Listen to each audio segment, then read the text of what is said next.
Before that, let's move the focus on to Ukraine and their war with Russia. The Russian authorities are planning to close the borders for men of mobilization age. Meduza, an independent Russian news site, has reported that the ban will likely come into force on this coming Wednesday.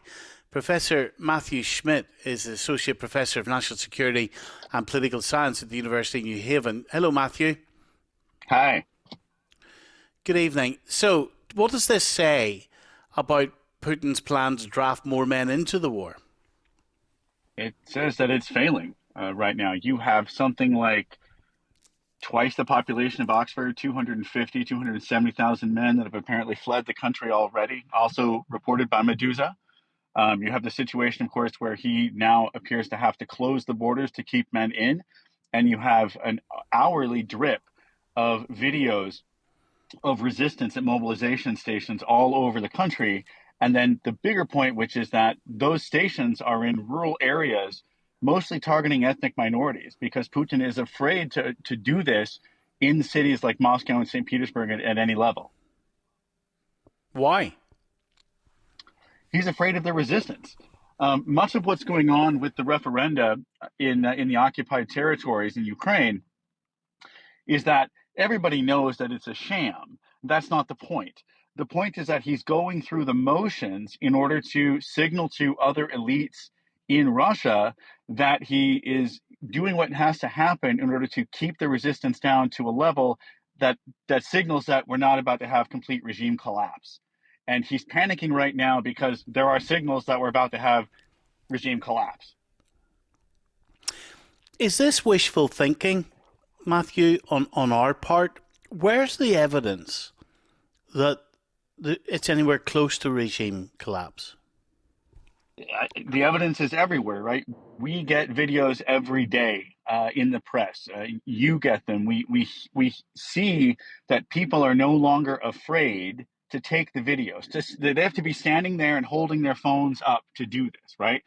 We see that men out in these areas where there's extreme poverty, who are being mobilized and recruited, that even amongst those who are going, they say they're basically going for the money, or they're going because they're afraid of what the government will do, but they are not going because they believe in the war, right? And they are not going really because they don't believe in the government either at this point. And so the government has forced this response for its population, and it's seeing the truth. It's seeing what's been there for some time. Now, if that population is willing to rise up and physically move on the Kremlin, or if elites are willing to do that and somehow actually depose Putin, is a separate question. But I think we're now down the road towards collapse. That may happen in a month, it may happen in a year, but we're moving down that direction because the emperor's clothes, are off at this point. Everybody can see the naked weakness of the regime.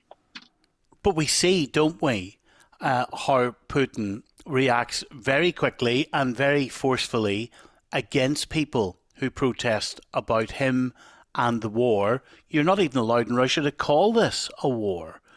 It has to be called a special military operation or something, or you end up in jail. This is true, but ending up in jail is a lot less harsh than he could be, right? He's nonetheless allowing, or at least not cracking down enough to scare off the existence of these protests. And they're not just localized, right?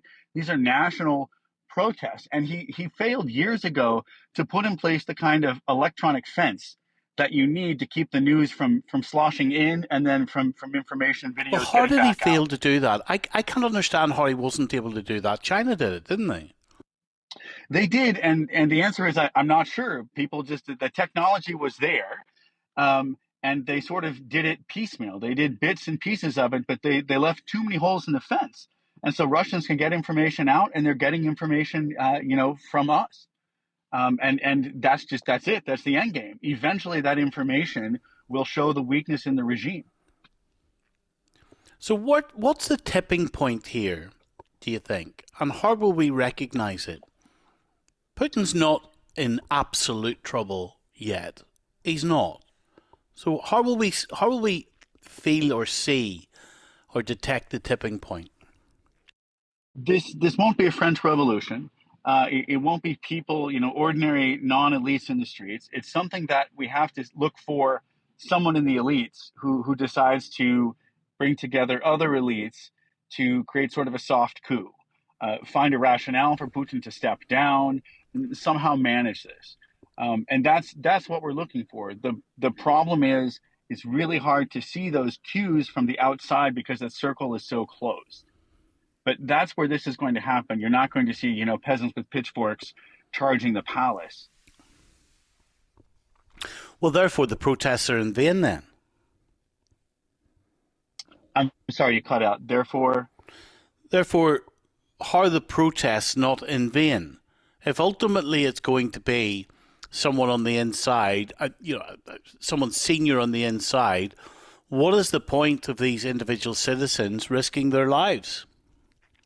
The individual citizens risking their lives are signaling to the men, in the elite class, that the country is in chaos and that their property rights, right, their return on investment, their ability to convince other people to invest in Russia is now at risk, right? The problem right now is that no matter what happens, if Putin stops the war today or he wins the war today, the kind of investment that you saw moving into Russia, the reliance of Europe on Russian gas and oil, it will never go back to pre-war levels.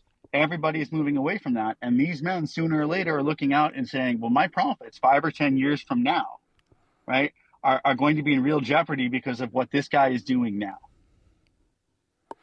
And Matthew, the propaganda war that there is often around the world, but the propaganda that there is in Russia, is it not the case that the majority of citizens are being pumped with so much propaganda through state news that they believe in Putin, that they believe in what he's doing?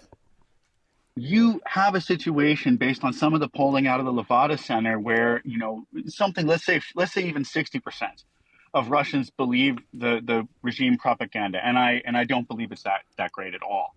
It's striated in age groups. And it's striated in whether or not you're in an urban area, basically in St. Petersburg or Moscow, or in the hinterlands. And if you look at a news outlet like Meduza, it continues to publish, it continues to send information in, it continues to get information out, right? Who's listening to that? People are listening and seeing what Meduza is publishing on Telegram channels, which I think many people in the West aren't aware of. It's like Signal, it's a hyper encrypted messaging system. And Meduza and other groups are publishing essentially newspapers, right, through those channels. And so, you know, the group of people who are military age are not unaware of what's going on, right? The group of people who are the parents of those kids are not unaware of what's going on. It's the 55 and older group that is predominantly in support of the Kremlin, which is also a signal, right, that the Kremlin is losing legitimacy into the future. If younger citizens don't believe in your legitimacy now, it's unlikely they will in the future. So the further you move into the future where those younger citizens are now moving into positions of power and influence, right, the weaker your regime's going to get. And that's what I'm saying is it's a question of how much those elites are watching that signal and coming to recognize that they have to do something now, because if they don't, the whole regime system collapses in 10 years, right? They don't care about Putin as much as they care about the system, and that's what they're watching for. That's really helpful to us tonight. Professor Matthew Schmidt, thank you very much. Matthew's Associate Professor of National Security and Political Science at the University New Haven.